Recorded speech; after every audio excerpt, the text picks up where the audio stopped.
Hey, sixth graders. Today we have our introductory lesson to some of the things we're going to be encountering as we read across 5 Aprils. Now, first thing that we want to talk about is, it's over here, the word excerpt. What we're reading is an excerpt from the novel. Across 5 Aprils is a novel. I actually have it in my classroom library. If you decide after reading this excerpt that you'd like to read the whole novel, you can check it out.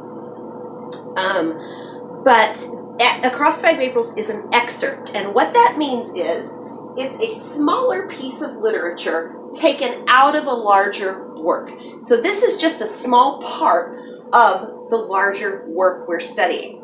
Now, some of the other terms we're going to encounter, one more over here, are imagery, coming-of-age story, dialect, and then conflict. Now, we've talked about conflict before, but I'm going over it again. Imagery. Imagery is words or phrases that appeal to a reader's 5 senses. So your 5 senses are sight, hearing, smell, taste, and touch.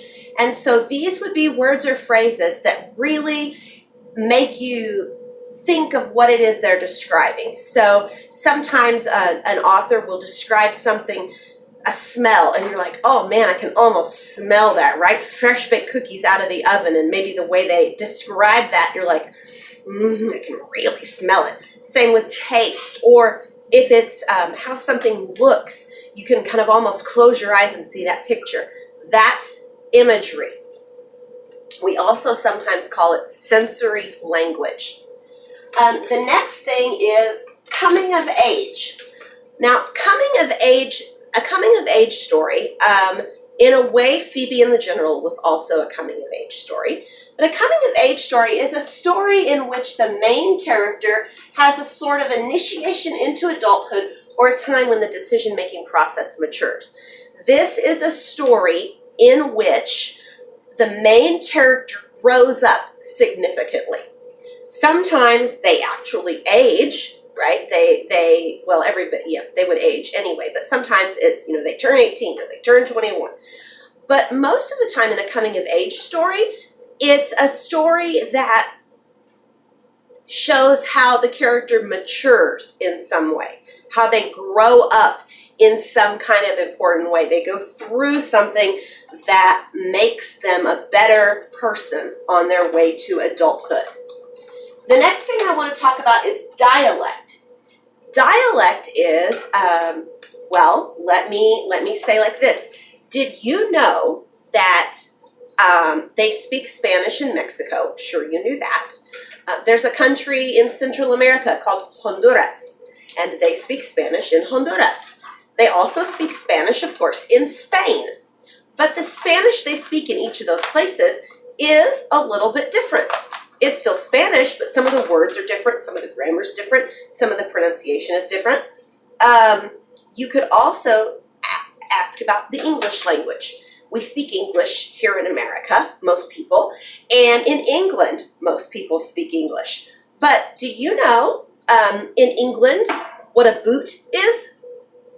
It's not the thing you put on your feet. It's the trunk of a car. Do you know what a nappy is? It's not a short nap time. It's a diaper. And it's English. It's the same thing. So a dialect is language that varies from standard speech, and it varies with pronunciation, grammar, vocabulary, and geographical location. For example, down in Texas where I'm from, people use the word y'all. Up here, people say you guys, right? It's a little difference, but it shows the difference in dialect. Another thing that's different down south in Texas where I'm from is that we say, instead of I'm going to go to the store, we say I'm fixin' to go to the store. The store's not broken. Nothing's broken, but we say fixin' to instead of going to. That is dialect. The last thing I want to talk about before we start our story discussion tomorrow is conflict. Now, we've already talked about this, but I want to go over it one more time. because generally speaking, it's conflict that makes a story interesting. Most stories have more than one kind of conflict in it. Conflict is a struggle between two opposing forces. That's the basic definition.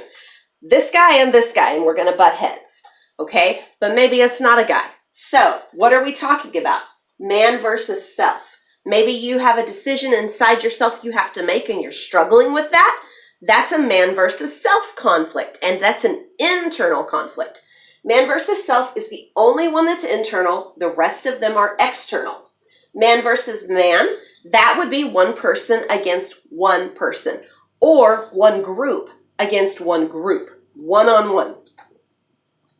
Man versus nature, that would be a story where you've got a person that is struggling against the natural world, maybe a tornado, or maybe they're stranded in the woods. You might think of the book Moby Dick, where Captain Ahab is basically fighting this whale.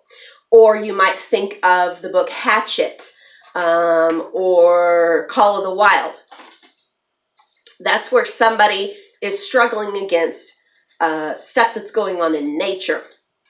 Man versus society. This is where one person, usually it's sort of a struggle of one person standing up to society as a whole. One of the common ones I think about today is the Hunger Games, and the main character of the Hunger Games and how she really was fighting against, her name was Katniss, and she was fighting against the Capitol and the bad people there. And so she was fighting against the whole society and the way it was set up. This is wrong. I'm going to fight against this. And then the last one, man versus machine. Now, I usually get some kid who goes, Terminator! It's not quite like that, because in Terminator, those robots end up thinking for themselves. So it's not really machine anymore. Man versus machine would be more like maybe something where maybe you have a train conductor, and there's the train is out of control and he's got to figure out how to stop the train, right? That would be man versus machine.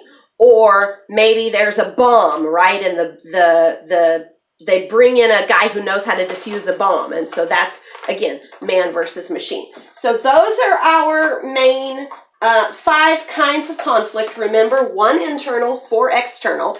And usually a story will have more than one conflict in it. So I want you, as you read Across 5 Aprils, to kind of keep these things in mind. What are we looking for? We're looking for imagery.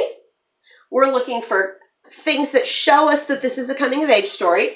We're looking for things that show us dialect. And we're looking for conflict. I also want you to, as you're reading, see if you can figure out what the theme of Across 5 Aprils is as you work on reading this. And tomorrow, we will begin our class discussion of this excerpt from Across 5 Aprils.